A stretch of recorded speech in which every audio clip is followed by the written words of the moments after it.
বাংলাদেশ থেকে কিভাবে ফিল করছেন, আর ইন ফিউচার আপনি কিভাবে দেখতে চাচ্ছেন? বড় কোয়েশ্চেন, বেশ কমপ্লেক্স কোয়েশ্চেন। প্রথম জিনিসটা এটা তুলনা করা খুব ডিফিকাল্ট, কারণ আমি খুব ছোটবেলায় চলে গেছিলাম। হ্যাঁ, আর 17 বছর পর এসেছি, তো মাঝখানে কিন্তু আমি আসি নাই ওভাবে, কিন্তু খোঁজ রাখতাম, অফকোর্স দেখতাম সবকিছু।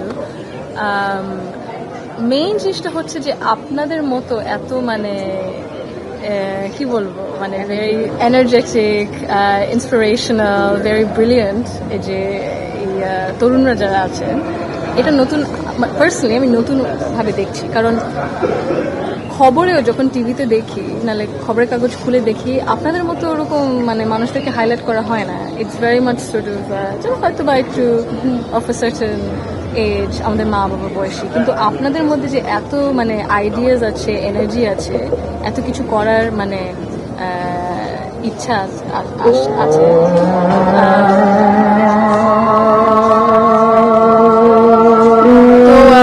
সেটা আমার দেখে খুব ভালো লাগছে। আর আমি কেমন বাংলাদেশ দেখতে চাই, হ্যাঁ, এটা জিজ্ঞেস করেছি। আমি হচ্ছে যেহেতু ওটাই সেম জেনারেশনের না, তো হচ্ছে চাচ্ছি যে আপুর দিক থেকে আপনি কিরকম চাচ্ছেন? আমি কিরকম চাচ্ছি মানে বাংলাদেশ যেন মানে সবার জন্য হয়, ইনক্লুসিভ বাংলাদেশ, যেখানে বিভিন্ন মানুষরা তাদের বিভিন্ন ধরনের মত আদর্শ প্রকাশ করার মানে স্বাধীনতা থাকে ওইটা, এবং মানে ডাইভার্স ওপিনিয়ন। মানে বাংলাদেশ তো সবসময় একটা মানে it's had so much culture and heritage and ideas, different types of people, বিভিন্ন ধরনের, ওটাই ওই জিনিসটাকে যেন আমরা হারিয়ে না ফেলি, এরকম একটা বাংলাদেশ আছে। I don't think it's too hard.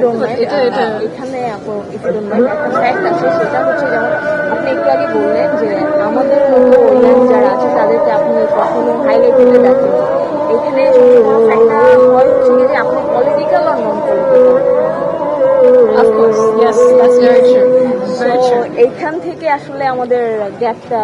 তাহলে মানে আপনি এটা বলতে চাচ্ছেন হয়তো যদি আমি পলিটিক্যাল সাইডটা বেশি দেখে এসেছি, তরুণদের ওরকম পার্টিসিপেশন রিপ্রেজেন্টেশন নাই, তাই না? এটাই তো তাহলে স্বীকার করতে হবে, যদি আমি দেখে না আসি at least for the last quite a few years, অথবা গত বছর থেকে তো ইটস ডিফারেন্ট। বাট এখন আপনার যদি ডিফারেন্ট হয়, অতটাও কিন্তু ডিফারেন্ট হয়নি, যতটা আমাদের চাহিদা ছিল বা আমাদের নিয়ে ছিল যে আমরা এইভাবে দেখতে চেয়েছি যে আমরা সবাই মিলে একসাথে কাজ করছি, সেই জায়গাটাতেই আমাদের লম্বা একটা গ্যাপ করে দিয়েছি। আবার দেখছি আমরা সবাই মনে হয় পলিটিক্যালি। একটা মেয়েকে একটু পরিচয় করাই দিই, একটু আলাদা করে ওকে পরিচয় করাই দিই, যেহেতু ওই যে কোশ্চেনটা করেছে তার সাথে কিছু রিলেভেন্ট। আপনি জুলাইতে একটা ছবির কথা মনে আছে কিনা দেখবেন,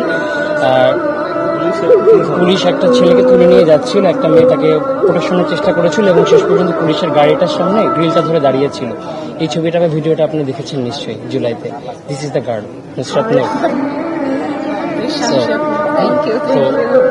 জাস্ট বিকজ সে আসলে পলিটিক্সের সাথে কানেক্টেড না, সে প্রাইভেট ইউনিভার্সিটি স্টুডেন্ট। দেখেন, এই যে 1.5 বছর রাষ্ট্রের কোনো গুরুত্বপূর্ণ মানে জায়গায় তার কিন্তু জায়গা হয়নি, তার পরামর্শ বা তাই মানে জুলাই তো একটা চেতনার জায়গা ছিল আমাদের, যে আমরা কি চাইছি, তো সেই মতামতটা দেওয়ার জায়গা কিন্তু তার তৈরি হয়নি।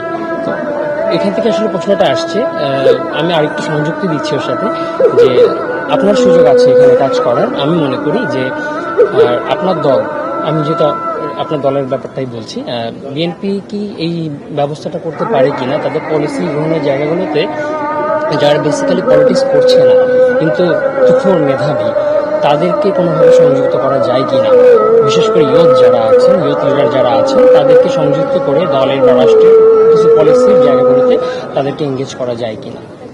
আপনি বাংলাদেশে আপনি খেয়াল করবেন যে ইউথকে আমরা রিটেন করতে পারছি না, অনেক বড় একটা প্রবলেম। সবাই বিদেশে যেতে যাচ্ছে, খুব ভালো হতো আমাদের দেশের জন্য। সো এটাই just to let you know. Retention is that they have to feel included in state building. G, If they don't feel included, if they don't feel like ঠিক আছে আমার ওরকম ভবিষ্যৎ আছে, that if I try to do something ওটা কোনো হবে না, মানে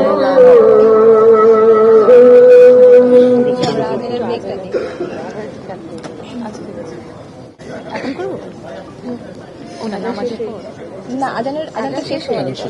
শেষ হয়ে গেছে। শেষ হয়ে গেছে। sorry. I'm sorry. Sorry.